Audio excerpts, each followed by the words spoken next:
Good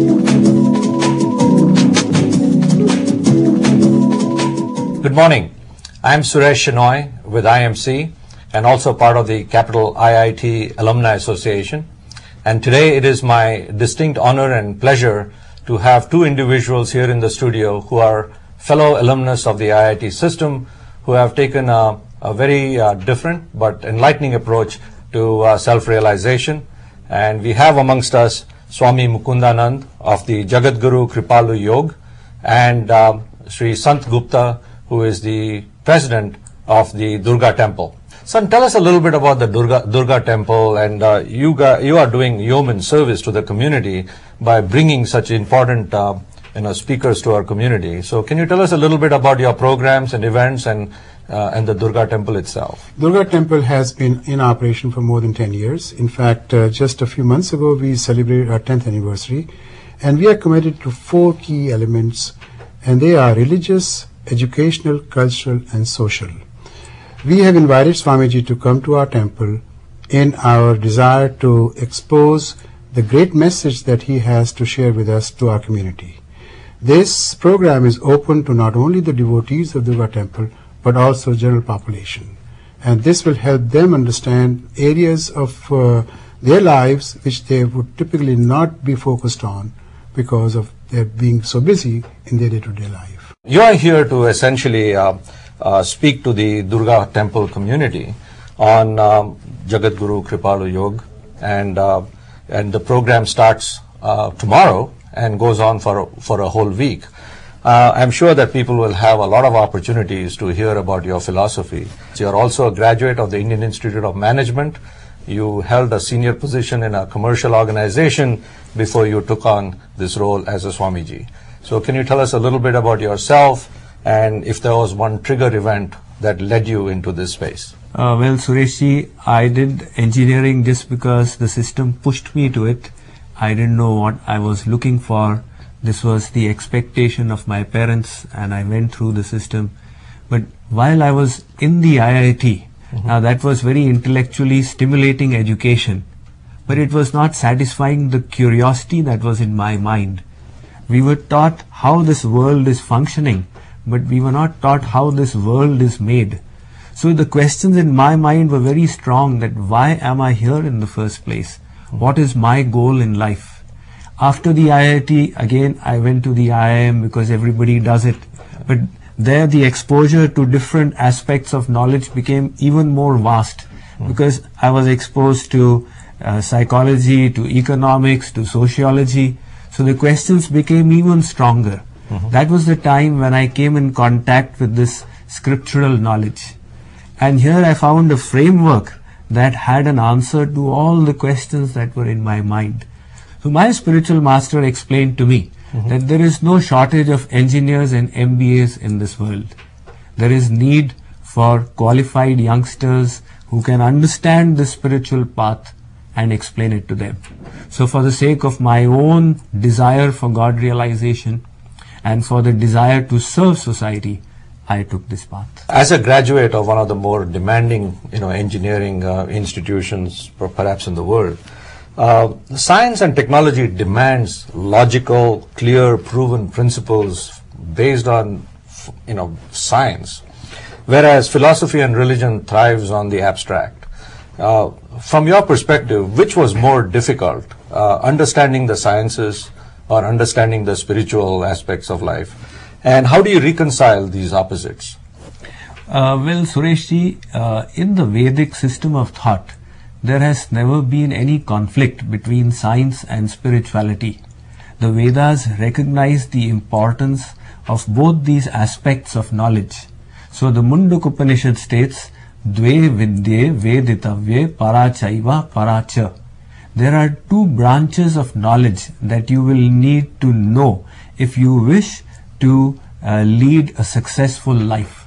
The first is material science, which helps you understand and harness external nature and utilize it for the well-being of your body. However, if we have tremendous external goods and luxuries, but we are not peaceful within, they will not be able to lead us to happiness. So how do we attain peace of mind? How do we overcome the vagaries of the mind? Now, the great scientist Albert Einstein in the last century made an interesting statement in this regard.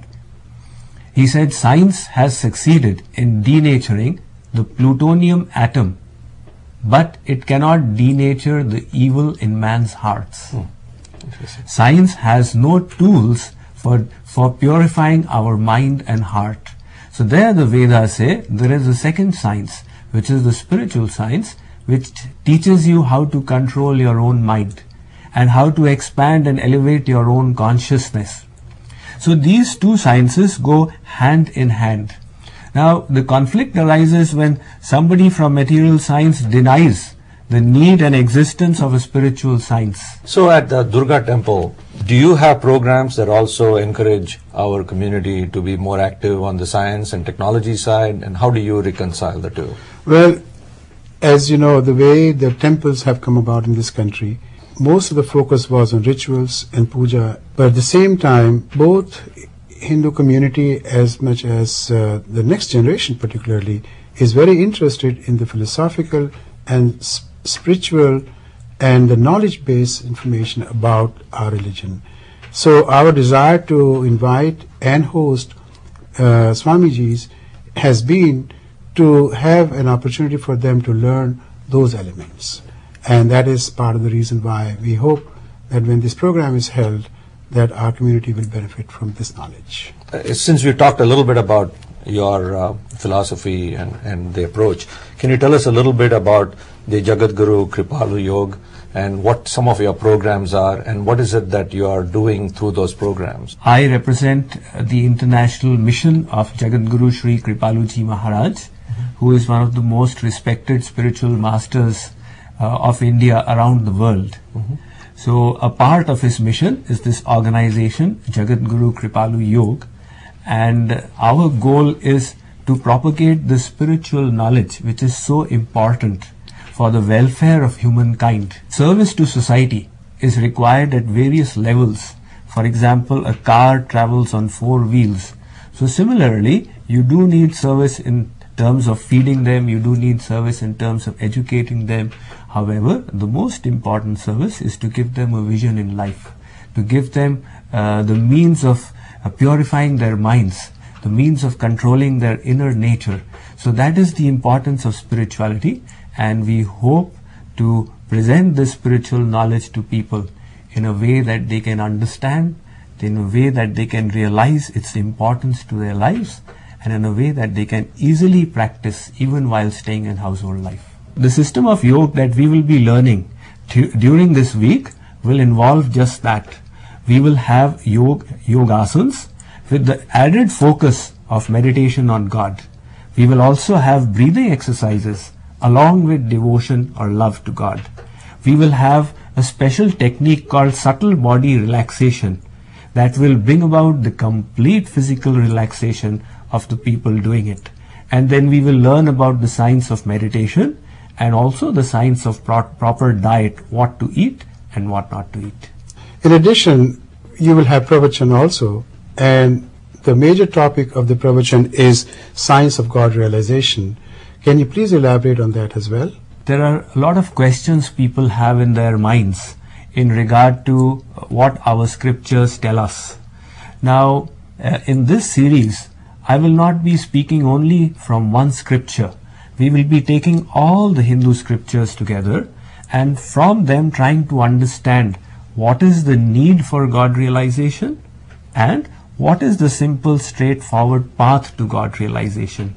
So during this discussion, we will cover topics like the quest for happiness, the science of devotion, the importance of the grace of God, the concept of surrender to God, the concept of selfless love, and many other topics will be covered in this series. This whole effort that you have at the yoga is almost global in scope. You have an office in New Jersey, and I'm sure you have plenty of offices in India.